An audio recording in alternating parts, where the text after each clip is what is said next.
Hello dear student, welcome. तो फिर से फाइनेंशियल रिपोर्टिंग के ऊपर एक टॉपिक आ सकता है, जैसे ऑब्जेक्टिव्स पढ़े, कैरेक्टरिस्टिक आ सकता है। मतलब जो फाइनेंशियल रिपोर्टिंग वो होता है क्या है, इसकी खासियत क्या, और उसका अपने को क्वालिटेटिव बताने का है। तो सबसे पहले क्या दिला है, first point, fundamental characteristic features, relevance. Relevant मतलब होता है रिलेटेड, रेलेवेंट मतलब रिलेटेड होता है।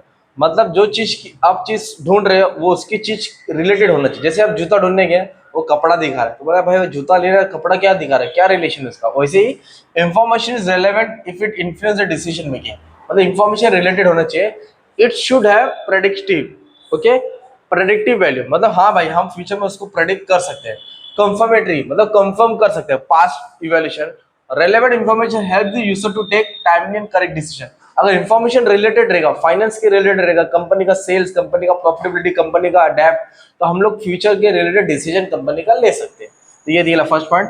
सेकंड दिया फेथफुल, ईमानदारी, अच्छे से, ओके। तो जो भी financial information must be represent the true economic reality. मतलब कभी कभी कंपनी क्या करती है, छुपाती है, कर्जा को कम दिखाती है, एसेट्स को ज्यादा दिखाती है, रिजर्व को बढ़ाती है, कर्जा कम दिखाती है, और अपना ट्रू पिक्चर दिखाते हैं हम बहुत अच्छे हैं। तो ये गलत होता है, विंडो ड्रेसिंग होती है, ऐसा नहीं होना चाहिए। It should be okay, it should be complete, complete होना चाहिए, न्यूट्रल मतलब एकदम नॉट बायस होना चाहिए, free from error, error mistake नहीं होनी चाहिए। This answer that user can rely on the information provided. जो इन्वेस्टर को इंफॉर्मेशन मिला वो उस पर डिपेंड लेके अपना डिसीजन ले सके कि शेयर खरीदना है कि नहीं खरीदना है। तो ऐसा होना चाहिए डेटा। नेक्स्ट दिया है कंपैरेटिबिलिटी। कंपैरेटिबिलिटी मतलब होता है कि कंपेयर करना। हम लोग अपना डेटा को पास्ट ईयर से कंपेयर कर सकते हैं, ट्रेंड बना सकते हैं। तो user should be able to compare financial statement of different company. मतलब सपोज मैं रिलायंस कंपनी का डेटा दिख रहा हूँ, तो मैं उसका रिलायंस कंपनी को अदानी से कंपेयर कर सकता हूँ, बाटा से कंपेयर सकता हूँ, है ना, टाटा से कंपेयर कर सकता हूँ। तो मुझे कंपेरिजन समझ में आना चाहिए, ओके। नेक्स्ट ये है वेरीफाइबिलिटी। वेरीफाई मतलब होता है कि चेक करके आना, okay. Information should be verified bye independent auditor. मतलब वेरीफाई कौन करेगा, अकाउंटिंग, हमेशा ऑडिटर वेरीफाई करेगा। अगर ऑडिटर ने वेरीफाई नहीं किया, कंपनी का मालिक बोला हाँ अच्छा है, तो ऐसा नहीं चलता, ओके। ऑडिटर का वेरिफिकेशन होना चाहिए, मतलब ऑडिटर का एसेट, उसकी साइन होना चाहिए। मतलब डेटा एकदम ट्रू है और सही होना चाहिए, इसमें कोई झोलझाल घपला नहीं चाहिए। जब तक ऑडिटर का वेरिफिकेशन नहीं आएगा, मतलब डेटा काम का नहीं है, वो डेटा यूजलेस है। तो इन्वेस्टर वो देखता है ऑडिटर का क्या है, this increase the credibility.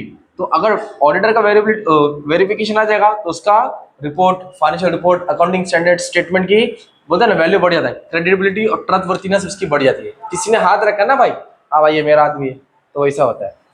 Timeliness, एक टाइम फैक्टर भी इंपॉर्टेंट होता है। क्या, information should be available at the right time.